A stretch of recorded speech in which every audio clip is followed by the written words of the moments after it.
कहानियों का स्मगलर। पिछले भाग में आपने सुना मिली का शांत बिहेवियर परितोष को अजीब लगा जब ईशान सिंघानिया उसी कंपनी का सीईओ जिससे मीटिंग होनी थी मिली में दिलचस्पी लेने लगा। तभी परितोष को सिचुएशन समझ में आ गई। उसने ईशान से कहा कि मिली उसकी गर्लफ्रेंड है और होने वाली बीवी, जिससे ईशान हैरान और डाउटफुल नजर आया। पार्टी का इन्विटेशन मिलने पर परितोष ने बिना हिचकिचाए हामी भर दी, जबकि मिली चौंक गई लेकिन सहमत भी हो गई। बाहर निकलने के बाद कार में एक अनकहा तनाव बना रहा। परितोष ने गहरी आवाज में पूछा कि मिली ईशान से इतना क्यों डर रहे थे। मिली ने बताया कि वो पहले ईशान की कंपनी में काम करती थी, लेकिन ईशान ने गलत बिहेव किया था जिससे उसे नौकरी छोड़नी पड़ी। यह सुनकर परितोष गुस्से में गाड़ी रोकने लगा, लेकिन मिली ने उसे रोकते हुए समझाया कि अब ईशान कुछ नहीं कर सकेगा। इस हलचल के बीच दोनों ने एक दूसरे के फोन में मजाकिया नाम मिस सॉरी और मिस्टर नेवर माइंड सेव कर दिए, जिससे उनके रिश्ते में हल्की नोकझोंक और मजेदार पल जुड़ गए। उधर देवांश हॉस्पिटल में अवनी के साथ शरारत कर रहा था, लेकिन अवनी ने उसे सबक सिखाने के लिए इंजेक्शन लगवा दिया। और अर्थ और वैदेही के बीच भी हल्की शरारत और रोमांटिक बातचीत हुई, जब वैदेही अर्थ की कार में छिपे सरप्राइज के बारे में जानने की कोशिश कर रही थी। अब आगे अंधेरा धीरे धीरे घिरने लगा था। आसमान में हल्की बैंगनी आभा भी और सड़कों पर स्ट्रीट लाइट्स जलने लगी थी। देवांश अभी भी बेहोशी जैसी गहरी नींद में था, जबकि अवनी बेचैनी से उसे देख रही थी। वक्त हो चुका था उसके घर लौटने का, लेकिन वो देवांश को इस हालत में वहां तो नहीं छोड़ सकती थी। उसने कुछ देर सोचा और फिर फौरन फोन निकालकर आरव को कॉल किया। Hello Aarav, I need your help. Aarav को अवनी की आवाज में एक टेंशन फील हुई। उसने अवनी से पूछा, क्या हुआ, are you all right? Avni ने आरव को जवाब दिया, मैं तो ठीक हूं, लेकिन देव? आरव ने हैरानी से पूछा, क्या हुआ देव को, वो ठीक तो है ना? अवनी ने आरव को बताया, वो उनके सर में दर्द हो रहा था तो मैंने उन्हें एक रिलैक्सेंट का इंजेक्शन लगवा दिया। तब से वो होश में नहीं है और उन्हें थोड़ा और वक्त लगेगा अभी होश में आने में। आरव ने अवनी से पूछा, तो तुम्हें मेरी हेल्प चाहिए देव को घर तक पहुंचाने में, राइट? अवनी ने आरव से कहा, नहीं, बस उन्हें कार तक पहुंचाने में मेरी हेल्प कर दो। आरव ने अवनी को घर तक ड्रॉप करने के लिए कहा तो अवनी ने आरव को साफ इनकार कर दिया। जल्दी ही आरव ने अपने कुछ वार्ड बॉय की हेल्प से देव को उसकी कार तक पहुंचा दिया, जिसे खुद अवनी ही ड्राइव करने वाली थी। अवनी ने कार स्टार्ट की और सड़क पर निकल गई। ड्राइव करते हुए उसने एक नज़र देवांश पर डाली। वो अब भी पूरी तरह से होश में नहीं था, लेकिन उसका चेहरा सुकून से भरा हुआ था। आज की रात कुछ खास होने वाली थी। वैदेही और अर्थ, अवनी और देवांश, परितोष और मिली, सबके लिए माहौल में एक अजीब सी एक्साइटमेंट थी, खासकर वैदेही के लिए, जिसे अर्थ के सरप्राइज का बेसब्री से इंतजार था। लेकिन इससे पहले कि वो कुछ अंदाजा लगा पाती, अर्थ ने उसे चुपचाप कमरे में लॉक कर दिया। वैदेही ने पहले गुस्से से और फिर हंसते हुए कहा, अर्थ दरवाजा खोलो। अर्थ की हंसी उसके कानों में गूंजी। थोड़ा पेशेंस रखो वैदेही, सरप्राइज का मजा डबल हो जाएगा। वैदेही समझ चुकी थी कि ये फिर से उनकी शरारतों में से एक है। पहले तो वो चिढ़ गई, लेकिन फिर खुद को रोक लिया। अगर अर्थ इतनी मेहनत कर रहे हैं तो वो थोड़ा सब्र तो कर ही सकती है। दूसरी तरफ परितोष और मिली की अपनी ही कहानी चल रही थी। परितोष काफी देर से ऑफिस के केबिन में बैठा था, लेकिन मिली अब तक पहुंची नहीं थी। उसने घड़ी देखी और खुद से बुड़बुड़ाया, ये लड़कियां ड्रेस सेलेक्ट करने में इतना टाइम क्यों लगाती हैं यार। उसने उबासी लेते हुए अपनी चेयर से उठकर कोट उठाया ही था कि दरवाजे पर नॉक हुआ।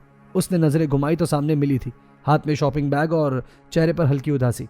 परितोष ने चुटकी लेते हुए कहा, इससे अच्छा कोई जुगाड़ हो ही नहीं सकता। कोई कुछ बोले उससे पहले ही उदास चेहरा बना लो, है ना? तुम्हें पता होगा कि मैं तुम्हें लेट आने के लिए डांटने वाला हूँ, राइट? मिली ने नजर उठाकर उसकी तरफ देखा। वो जानती थी कि वो उसे घूर रहा है। परितोष ने मिली से कहा, अपने घर इन्फॉर्म कर दो कि लेट हो जाओगे तुम, वरना तुम्हारे घर वाले टेंशन लेंगे। परितोष मिली के चेहरे को देखकर समझ चुका था कि मिली किसी वजह से परेशान है, लेकिन उसने अभी पूछना सही नहीं समझा। मिली ने फोन निकालकर डायल करना चाहा कि परितोष ने फिर से बोला, एक काम करो, तुम मेरे घर चलो, वहां से रेडी हो जाना, मुझे भी रेडी होना है, फिर साथ निकलेंगे। तुम रास्ते में अपने घर बात कर लेना। मिली ने थोड़ा झिझक के साथ हामी भरते हुए फोन वापस पर्स में रख लिया। परितोष उसे अपने घर लेकर जा रहा था जब अचानक मिली ने सवाल किया, आप अकेले रहते हैं क्या? परितोष ने उसकी तरफ देखा और हंसते हुए जवाब दिया, क्यों? अगर अकेला रहता हूं तो क्या नहीं चलोगी मेरे साथ? घबराओ मत, मैं तुम्हें खा नहीं जाऊंगा। मिली थोड़ा असहज महसूस कर रही थी। उसका पहला जॉब एक्सपीरियंस अच्छा नहीं रहा, इसीलिए वो अब किसी पर जल्दी से भरोसा नहीं कर सकती थी। उसने बिना झिझक के कहा, असल में मुझे अजीब लगेगा ऐसे अकेले आपके साथ जाने में। परितोष उसकी टोन समझ चुका था। उसने सिचुएशन को हल्का करते हुए कहा, मेरे साथ मेरी मॉम रहती है, डोंट वरी, मैं अकेला नहीं रहता। अब जाकर मिली को थोड़ी राहत महसूस हुई।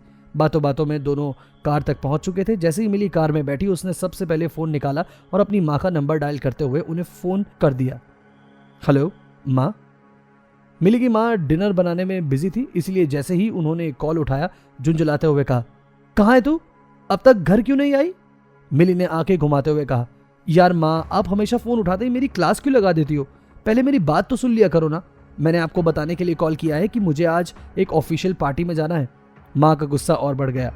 अचानक ये पार्टी कहाँ से आ गई और तू मुझसे पूछ रही है, मुझे बता रही है?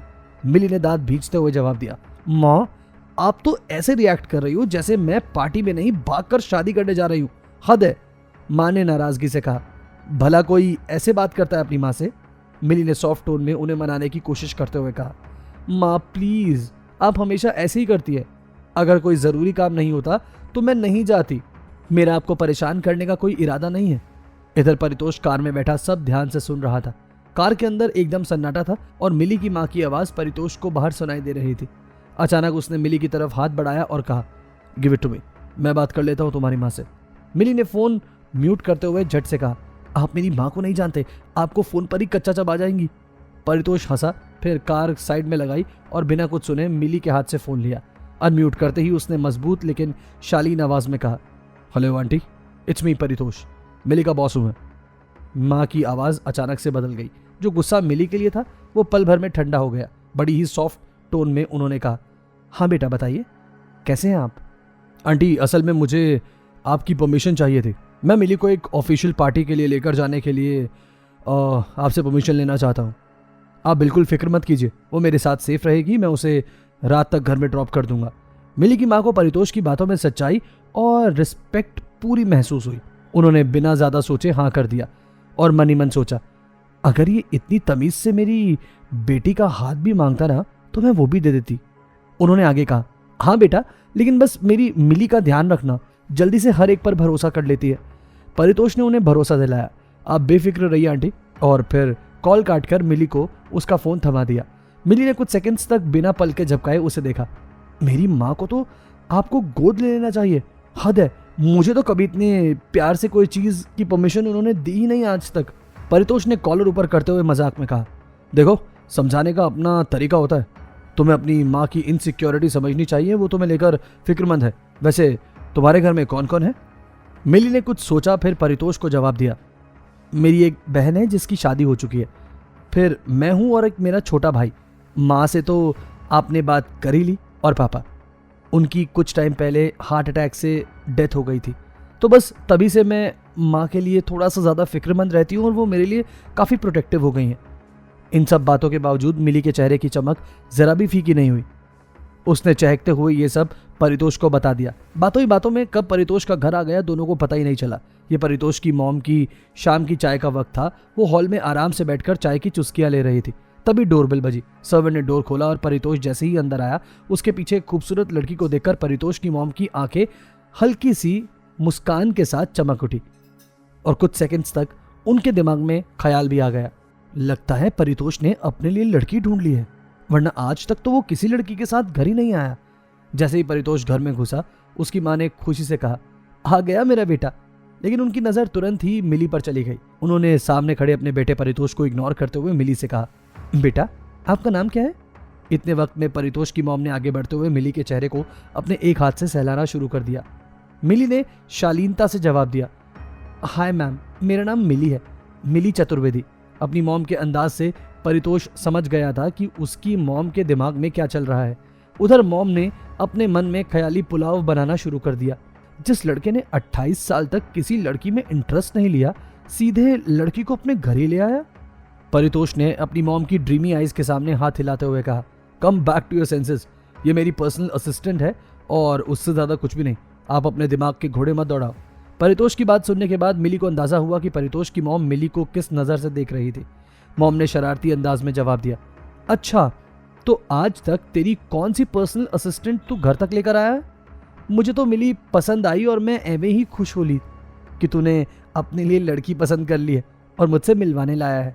परितोष एकदम एम्बेरस हो गया, लेकिन मिली भी कम बातूनी नहीं थी। उसने मुस्कुराते हुए कहा, आंटी आपसे मिलकर सच में बहुत अच्छा लगा। वैसे मैंने परितोष सर से कहा था कि मेरी माँ से बोलूँगी कि वो आपको गोद ले लें, तो एक काम कीजिए, आप मुझे गोद ले लीजिए, लगता है हमारी खूब जमेगी। इतना सुनते ही माँ और मिली दोनों जोर से हंसने लगे।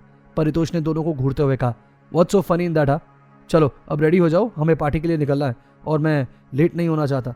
मिली ने परितोष की मॉम से कहा, आंटी आपसे मिलकर बहुत अच्छा लगा, किसी दिन फुर्सत से आकर आपसे ढेर सारी गप्पे मारूंगी। परितोष की मॉम को मिली पहली ही नज़र में बहुत पसंद आई। वो जानती थी कि उनके शांत और गंभीर बेटे को ऐसी ही लड़की चाहिए जो उसके हिस्से की भी बातें कर ले। उन्होंने मिली को विदा किया और फिर चाय खत्म करके अपने कमरे में चली गई। परितोष ने मिली को गेस्ट रूम की डायरेक्शन बता दी और खुद अपने रूम में तैयार होने चला गया। मिली ने अंदर कदम रखा तो वो रूम देखकर हैरान रह गई। कमरा बेहद आलीशान और सलीके से सजा हुआ था। उसने अपनी ड्रेस का बैग बेड पर रखा, चारों तरफ एक नज़र घुमाई और फिर कपड़े चेंज करने लगी। इधर परितोष को बिल्कुल भी अंदाजा नहीं था कि मिली ने पार्टी में पहनने के लिए आखिर अपने लिए क्या खरीदा है, लेकिन उसे इतना यकीन था कि ये लड़की कोई ना कोई सरप्राइज तो जरूर देगी। उधर देवांश गहरी नींद में था और सीट बेल्ट बंदी होने के बावजूद उसकी गर्दन बार बार अवनी के कंधे पर गिर रही थी। अवनी खुद बड़ी मुश्किल से गाड़ी चला रही थी। भगवान का नाम ले लेकर उसने स्टीयरिंग थामा हुआ था। इतने दिनों के बाद ड्राइविंग करने पर वो खुद पर भरोसा नहीं कर पा रही थी। उधर से देवांश का वजन भी उसने अपने नाजुक कंधों पर संभाला हुआ था। उसने बड़बड़ाते हुए गाड़ी आगे बढ़ाई और कहा, इस बंदे ने सच में मेरी जान ही ले रखी है। वैसे तो ये मुसीबत उसने खुद मोल ली थी। आखिरकार जैसे तैसे वो घर तक पहुंच चुकी थी। उसने राहत की सांस ली और गाड़ी पार्क करने के बाद सबसे पहले गार्ड को बुलाया। मोहन प्लीज हेल्प मी, इन्हें अंदर लेकर जाना है। गार्ड और अवनी ने मिलकर किसी तरह देवांश को रूम तक पहुंचाया, लेकिन रूम में आते ही अवनी के सामने एक नया टास्क खड़ा हो गया, देवांश के कपड़े चेंज करना। उसने देवांश के शूज उतारे, फिर उसके कोट को जैसे तैसे खींचकर निकालने लगी। देवांश अब भी गहरी नींद में था, जिसका असर कम से कम आधी रात तक रहने वाला था। अवनी भले ही देवांश से नाराज थी, लेकिन उसे अच्छे से पता था कि देवांश को इस तरह के कपड़े में बेचैनी बहुत ज्यादा होती है और वो देवांश को रेस्टलेस नहीं देख सकती थी। अब अवनी की नजर देवांश की टाई पर गई। उसने जल्दी से उसे लूज किया और फौरन खोल दिया। अब सबसे मुश्किल काम था उसके लिए देवांश की शर्ट निकालना। अवनी ने वार्डरोब से उसकी नाइट वियर निकाली और बेड पर रख दी। फिर धीमे कदमों से आकर देवांश के नजदीक बैठ गई और धीरे धीरे उसकी शर्ट के बटन्स खोलने लगी। अवनी ने देवांश के सोते हुए सुकून भरे चेहरे को देखा और खुद से कहा, oh god please help me. Devansh पूरी अपनी बाजू फैलाए बेड पर लेटा था, किसी रियासत के बेफिक्र बादशाह की तरह। लेकिन जैसे ही अवनी ने उसकी शर्ट का पहला बटन खोला, उसका दिल एकदम से धड़कने लगा। अवनी ने खुद को समझाया, अवनी ये क्या कर रही है तू? ये लड़का तेरा दिल तोड़ चुका है और तू इस शख्स की इस तरह से हेल्प कर रही है। उसने खुद को समझाया, लेकिन फिर भी उसके हाथ कांपने लगे। शर्ट निकालने में उसकी पसीने छूट रहे थे। इतना भारी इंसान, अब तक तो लगा था कि सिर्फ इनकी आवाज ही भारी है, ये तो पूरे के पूरे वजनी है। किसी तरह उसने देवांश को कंफर्टेबल किया और उसकी शर्ट हटा दी। अवनी की नजर देव के सीने पर ठहर गई और कुछ सेकंड्स के लिए उसका दिमाग खाली हो गया। उसने तुरंत नजरें फेर ली। उसने खुद से कहा, गहरी सांस ले अवनी, मुझे तुझे सिर्फ इसे सोने लायक बनाना है, इसके साथ तुझे नहीं सोना है। Don't be so nervous. अपनी फीलिंग को उसने अपने ऊपर हावी नहीं होने दिया। अब जब ये उठेंगे ना, तब इनसे हिसाब किताब बराबर करूंगी मैं। उसने खुद को याद दिलाया और एक लंबी सांस लेते हुए आंखें बंद कर ली। क्या देव की जलन लाएगी उसे अवनी के करीब?